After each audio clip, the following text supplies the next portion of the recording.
Welcome to a new test and teardown video.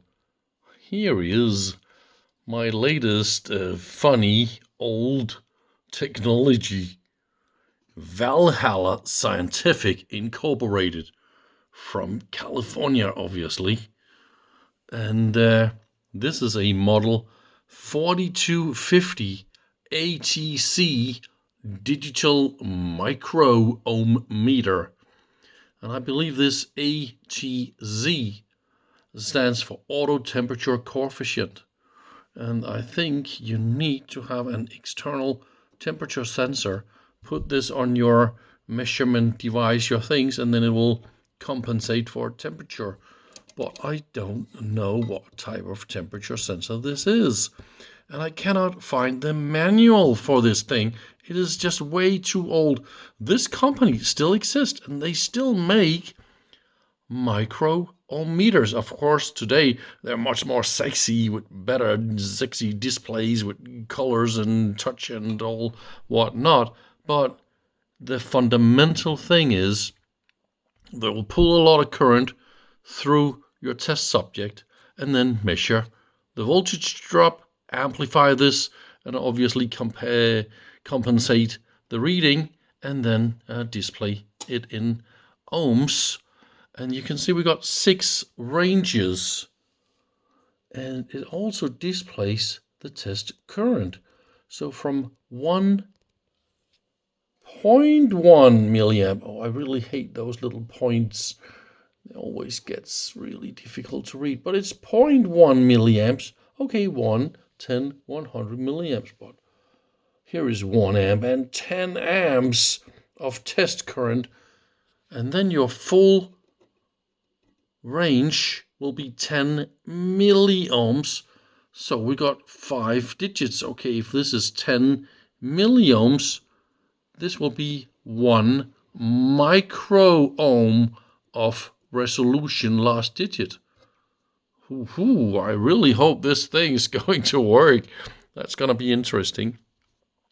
I, of course, also got the original test probes. And that will be Kelvin-style test probes. And they are obviously really thick and heavy duty because of the 10 amps test current. You need thick wires. But why both of them this thick? You could have a thin sense wire and then a thick one for the current. But that's just the way they made this. And here we go. 2 big heavy duty for the current and 2 little thin tiny ones for the measurement. I really hope those will be good and fine, otherwise I will have to refurbish those a little bit. And what else have I got? Here is the calibration part.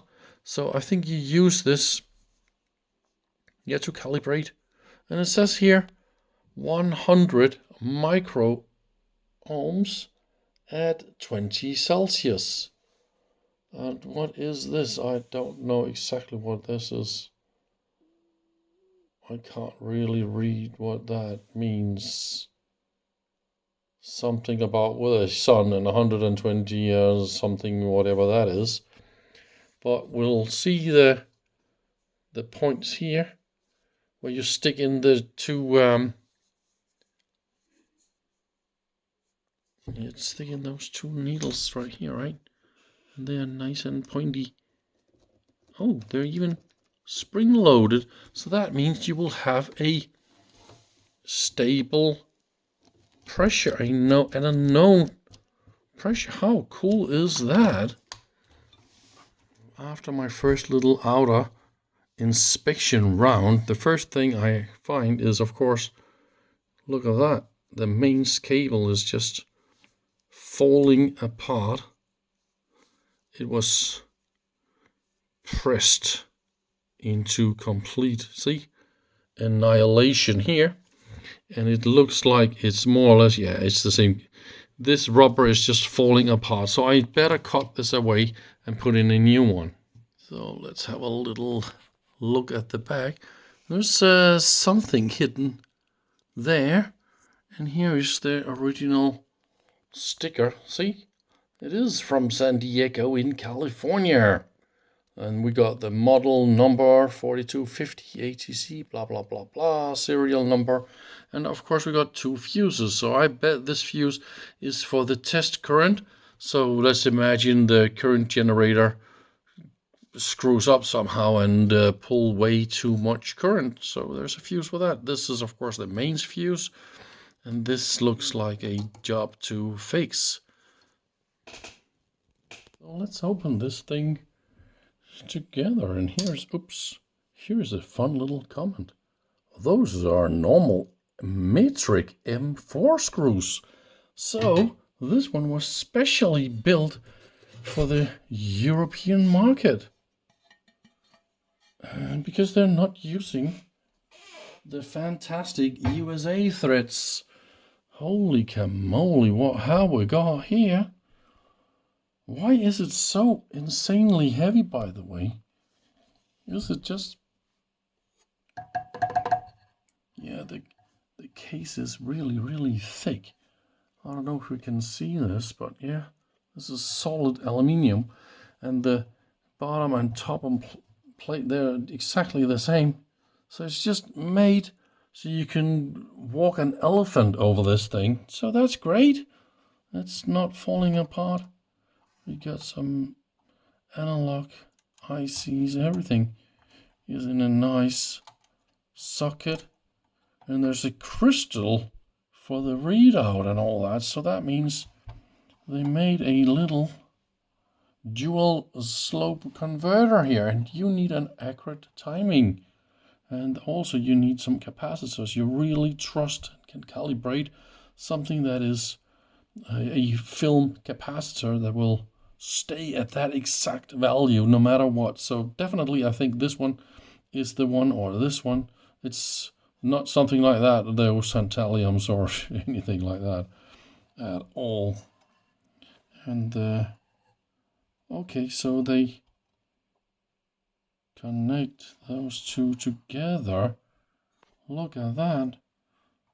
Those two goes together from that point. Well, that is a little bit strange, isn't it? And see, this is one end of one of the probes. So I did not expect to find anything like that. So they are just in parallel. And here we somehow also got, oh, this one is also parallel. So 3 of the wires, they are for the current and 1 is for the sense. Now it makes sense. Look at that. Here we go. This is just made like that. Okay. It's probably the same way for the other one. Let's try and zoom in. Oh, we got some nasty aluminium corrosion. Look at that. This I don't like. Yeah, look at that. We got 3 wires for the current going to the fuse. And then this big fat one is nearly touching the metal here. So I better check this out. Oh, it is almost touching. And then we got some diodes, and then we got this. Where is the current sense? Oh, here we go. In a little shielded box. See, all this current going through all this and that. So we probably got some real nice. Oh, I am getting more and more clever every second, because look what I think we got here. We got some windings, low voltage but high current windings, and they go to something, the diodes and all that kind of stuff. So that means it is sending out a DC current, I would think. And there you have your capacitors and stuff like that, current control or something. Yeah, I better go and look a little bit more, but I don't really see any kind of blown up components. Yeah, the only thing I need to handle is this mains cable that is absolutely nasty. So here we go with this mains connector problem. Look at that. So the cable is absolutely trash. And you know what? You can also see this. Some half monkey took some absolutely rubbish plastic, cut this out, removed a mains connector, and made this absolutely terrible thing using a super low quality mains cable. And why not just put in a proper connector like that? And look, it fits perfectly fine in the holes. I mean, and they even took away the original wires. They're Teflon. So, I mean, I hope they fit. Yeah, look like that. It looks like I can make them fit the connector. I mean, and then we're done. But I'm not super happy about this. See, this aluminium is not good. Sometimes they just turn itself into this white funny. But I can definitely clean this somehow. I just don't want to have it inside the unit, and it is also real bad on the inside. But I'll go outside with a little. I have one of those tiny little steel brushes where I can clean this, and then compressed air, and then it's gonna be fine. But I don't know how can I clean this without getting all this white nasty powder all over the place. But the rest looks pretty much all right. Yeah, a little bit of nasty. Look at that on the connectors. They are not too good either. Oh man, I really hope this one works. It could be a really fun unit to play around with. Just too bad I can't find any information about anything online. And tantalum capacitors and all good things. So after a little bit of cleaning all the metal parts here, I think it's a special nickel coating or something they put on top of this aluminium here, and that is why it turns into funny white dust. But now that is cleaned most of it, and I put in a nice new IEC connector. So for my mains entry is now good, but I realized a few funny things I like to share. So look at the transformer, the windings right here. Is this done from the factory, or is this a upgrade or a modification? So look at this. The transformer here, we got the two white secondary windings. Look at that. They originally come from the windings inside here, right? So that will be fabrication transformer windings. But those two white wires, they were supposed to go to the two rectifier diodes, right? But they just needed one more winding each. So now this white one goes here, and it comes up here and goes to the diode. And the other one, see, there's another extra winding. And I think that is funny. Well, maybe it's because they just needed a little bit higher voltage to compensate for a little bit longer test wire. At 10 amps, you are definitely dropping some voltage on your sense system, and now you can go into regulation, obviously. Oh, by the way, I tried to figure out the age of this unit. So I've been looking for date codes, and this one is 1975, 77, and this MOSFET is 78, 76, 77.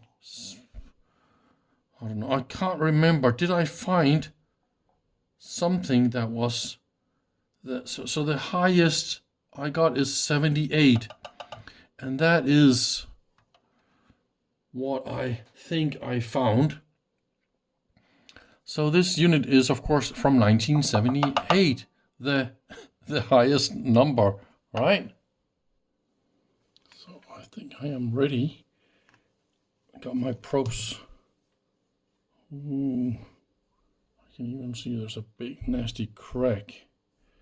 But I think I can glue this. But anyway, and my calibration resistor.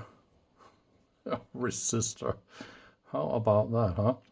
So let's try the first power on and see if this one explodes or what happens. So this is mains applied and nothing happens. And it powers up. And it says, of course, on. Why isn't it saying open? Okay, so let's go for ohms. 1 ohm. Okay, so the different ranges like that.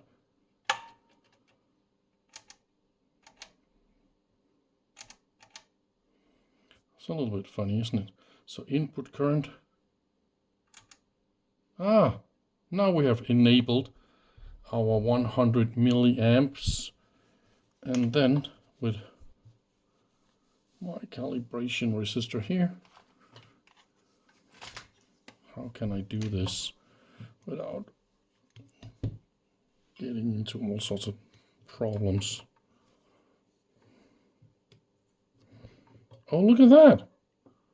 It goes to 0, 0. Almost. So this is the 1 ohm range. So I should, of course, dial the 0 here. Okay, so all this works. So this one should be 100 milliohms. So here is 100 milliohm. And let's see what it's. Those wires are really.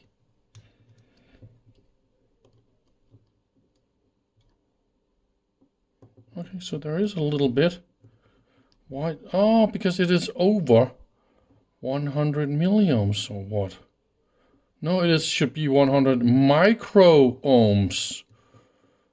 And that is what you see here. See? 0.1.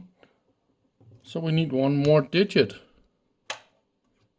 And now it will test at a lot of amps, right? Okay, you need to push. Oh, I can even see it's using a 45 watts. And it is very close to 0.1. It should be. Oh, I'm not using the temperature compensation or anything like that. And I'm. Oh, and now 11 watts. So I think it really works. How cool is that? So to try the high range, I just took a 470 ohm resistor. So this is a 5%. But we can, of course, just verify. It's just should read about 471. So let's try and see how this turns out. So here is, oh, yeah, it's definitely gonna smoke if I am in this range, obviously, right? So let's see if I can still measure this without being in the way. So if I push these two, if I push these two, so 477. So that means it's not super accurate in this range. Okay, so I think all those little trimmers we got right there, that will be for each individual range. So I should be able to calibrate this, right? So after a little bit of calibration and poking around with the resistors down here, and also the 0, I'm still in the 470 ohm resistor playing around, so this one should read 471. And then I realized the thing that moves in here, look at that, it even spins around to create some sort of a connection, but when they're moving in here, there's supposed to be some connection thingies, because it's not the wires that moves, right? So there's definitely a little bit of loose connections in here. So I need to take these apart and clean them, because you can actually see what happens. So look at the numbers here, and if I put them on the same side, see, I get 0.0, and I did of course poke a little bit with the 0 here. Now I go to each side, and if I massage them a little bit, I can sometimes affect this a little bit. But I mean, okay, maybe it's not more accurate than this. I try to adjust, and I can't get it a little bit down.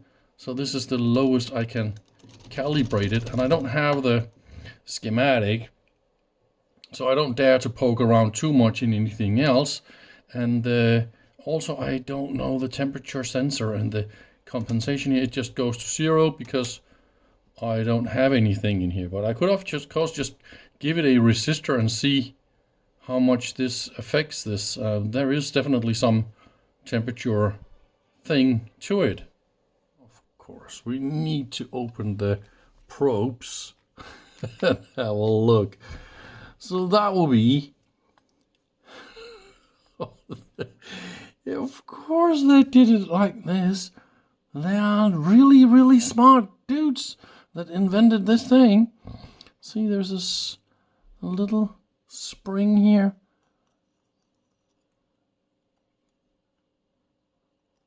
So this one is thicker, right? So this is the current.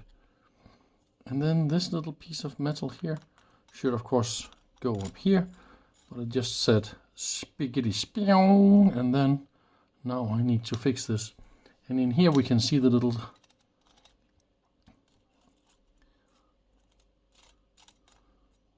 yeah, this is how they turn around. I mean, this is fantastic design. So there cannot be any loose connections. Brilliant. So all I have to do is clean the tips and make sure they are super duper nice and fantastic for good contact. So that is all I can do about it. All right, I think that is more or less all I wanted to show. Of course, I can epoxy this one. So I want to say thank you very much for watching, and one last little detail. If you can find a schematic, calibration instructions, anything that is related to this, even if you know the temperature sensor type, whatever it is, please add some comments or email me, and then I can get some files and whatnot, because I really want to get this super cool unit up and running to the last digit, obviously, if that is even possible. So thank you. Bye bye.